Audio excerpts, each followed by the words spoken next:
नमस्कार मित्रांनो, स्वागत आहे तुमचं गावठी असती या यूट्यूब चॅनलवरती. आज आपण चाललो आहे वासराला आणि बोंगाडोनला फिरायला घेऊन. बहुत दिवस झालं का वासराची रिसल झाली, बरेच दिवस झालं रिसल होऊन. तर आता वासरू धावणीवरती खूप जास्त मस्ती करायला लागलं. म्हणून पप्पा म्हटलं की ह्याला आता फिरायला इथला थोडंसं चाललो पाहिजे. त्यासाठी आज आम्ही आमचे मार्गदर्शक आणि आम्ही मस्तपैकी आज फिरायचं नियोजन केलेलं आहे. आज चाललोय फिरायला, बघूयात पुढे काय.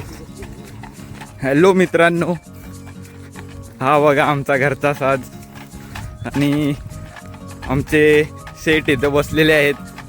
सेठ हात वरती करा.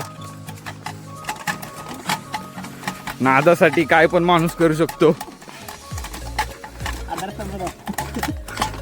आमचे आधारस्तंभ स्टेरिंग घेऊन बसलेले आहेत. वासरांच्या हातात दोन. आमचे मार्गदर्शक आणि आमचा आधारस्तंभ आणि आमचा गटप्रमुख पुढं चालतोय. कसा आहे गाड्याचा चाल? गडाचा बादशाह सोनबा भाऊ. या व्लॉगमध्ये आम्हाला खूप काही शिकण्यासारखं मिळालं. आमच्या पप्पांनी आज आम्हाला खूप काही मुलाचं मार्गदर्शन सांगितलं. मी पप्पाला विचारलं होतं की आपण वासराला फेऱ्या सोडून चालवतोय का.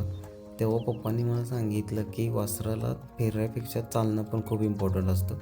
कारण की बैल हा नेहमीच पळतो असं नाही आहे. हा बैल हा नेहमी चालणारा पण प्राणी आहे.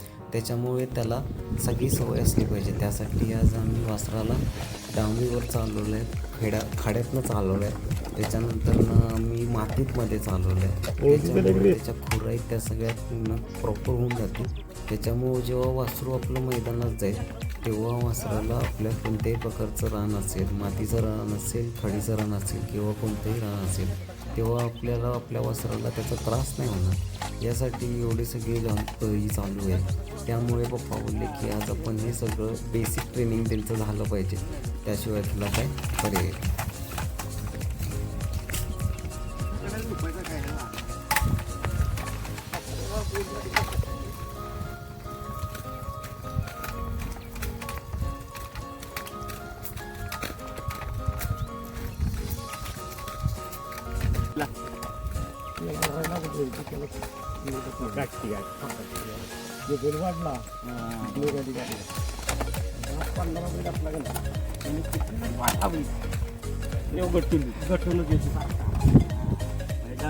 दिला तरी किती काढला. अनुभव हा का इम्पॉर्टंट असतो हे ते आज आम्हाला कळलं. कारण की आज त्या वासरांबरोबर आज आम्ही काही गोष्टी शिकवत होतो. कारण की आम्ही पण या नादात नवीन असल्यामुळं आम्हाला पण एवढं काही नॉलेज नव्हतं. पण पप्पांकडे आमचं एवढं नॉलेज होतं की पप्पांनी आम्हाला जिथपर्यंत आजपर्यंत सांगितलेलं त्या सगळ्या गोष्टी आम्हाला प्रॉपर सगळ्या समजत होत्या.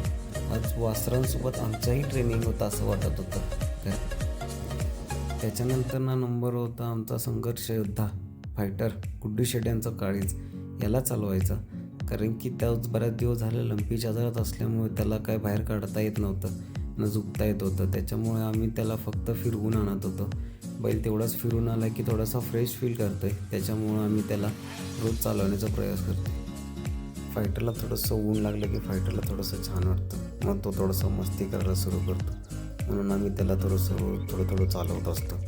हे सगळं करताना एक गोष्ट तेवढी नक्की कळाली की कुत्री मांजरी कोणी पाहू शकतं, पण अशी वाघासारखी बैल सांभाळायला फक्त शेतकऱ्याच्या घरी जन्माला यायला लागतं. आणि नशीबवान आहे आम्ही की आम्ही अशा शेतकऱ्याच्या घरी जन्मलो आहे ज्याच्या घरी ही सगळी एवढी संपत्ती आहे.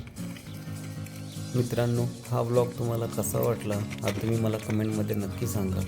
आणि आपण अशाच नवीन गोष्टींसाठी भेटूयात आपण पुढच्या व्लॉगमध्ये. तोपर्यंत थँक्यू.